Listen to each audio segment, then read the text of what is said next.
Good morning students. In the last class we have discussed glycolysis. So in glycolysis, glucose molecule undergoes splitting and forms two pyruvic acid molecules. Two pyruvic acid, or we can also call pyruvates. So here glucose undergoes splitting or breakdown and forms 2-pyruvic acid. That's why it is called glycolysis. This pathway occurs in the cytoplasm of the cell, and it was discovered by three scientists, Emden, Meyerhoff, Parnas.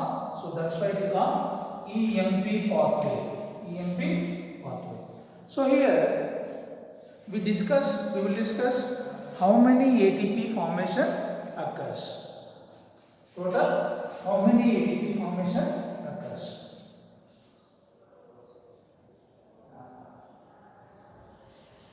So here glucose forms glucose 6-phosphate, and after that fructose 6-phosphate, and after that fructose 1,6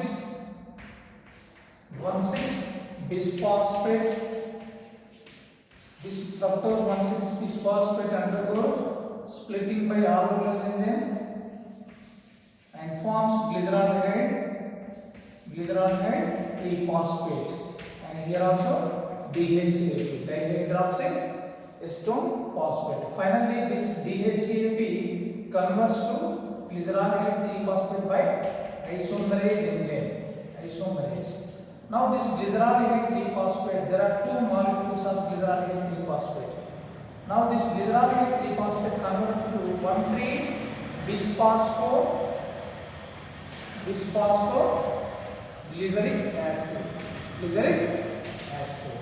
Now this 1,3-bisphosphoglyceric acid converts to 3-phosphoglyceric acid. Here two phosphate molecules are present in a molecule, that's why it is called 1,3-bisphosphoglyceric acid. But here it loses one phosphate to ADP, so that ADP formation occurs. Two molecules of ADP formation occurs here. So here 3-phosphoglyceric acid formation occurs. Now this 3-phosphoglyceric acid, 3-phosphoglyceric acid converts to 2-phosphoglyceric acid. 2-phosphoglyceric acid. Now this 2-phosphoglyceric acid forms phosphoenolpyruvate. Simply it is called PEP. So this PEP finally produces pyruvic acid. Pyruvic acid, or you can also call pyruvate. So at physiological pH in a cell, acid loses proton and forms carboxylate ion. That's why it is called pyruvate. So now here, from glyceraldehyde 3-phosphate onwards, all molecules are 2 molecules. 2 and 2. So here, this is the last reaction. Here the enzyme is pyruvate kinase enzyme, and pyruvate kinase enzyme, kinase enzymes always involves in the phosphorylation reactions. So here ADP converts to ATP. So two molecules of ATP. So here for the activation of glucose to glucose 6-phosphate, it requires one ATP molecule and it produces ADP. And here also, to become for fructose 6-phosphate to fructose 1,6-bisphosphate, here also one ATP is utilized. So here this one ATP and this is another ATP. Okay, and here in this reaction NADH2 production occurs. NADH plus.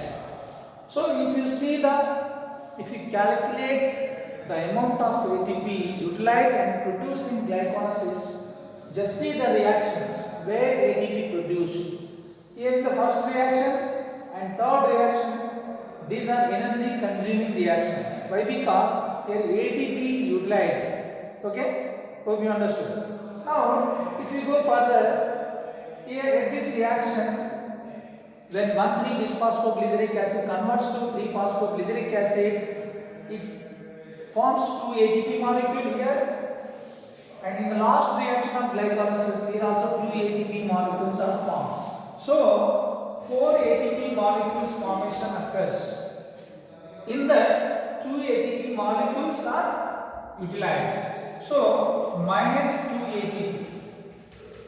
The net production of ATP in glycolysis is 2 ATP molecules. Please remember, the net production of ATP is 2 ATP molecules.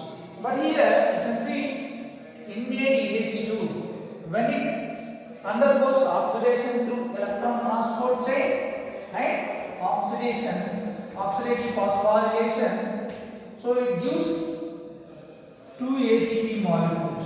Generally NADH2, when it produced in the mitochondrial matrix, it gives 3 ATP, but this NADH2 produced in the cytoplasm, so it has to transport into the matrix of the mitochondria, then it has to involve in the electron transport chain and oxidative phosphorylation. Finally it gives 2 ATP molecules but not 3 ATP molecules. So why only 2 ATP? Why not 3 ATP? Means that is depends upon the settle system. Okay, the settle system involves in the transportation of NADH2 from cytoplasm to mitochondrial matrix. So here NADH2 gives 2 ATP molecules. So here 2 ATP and 3 ATP, 4 ATP molecules. 4 ATP molecules.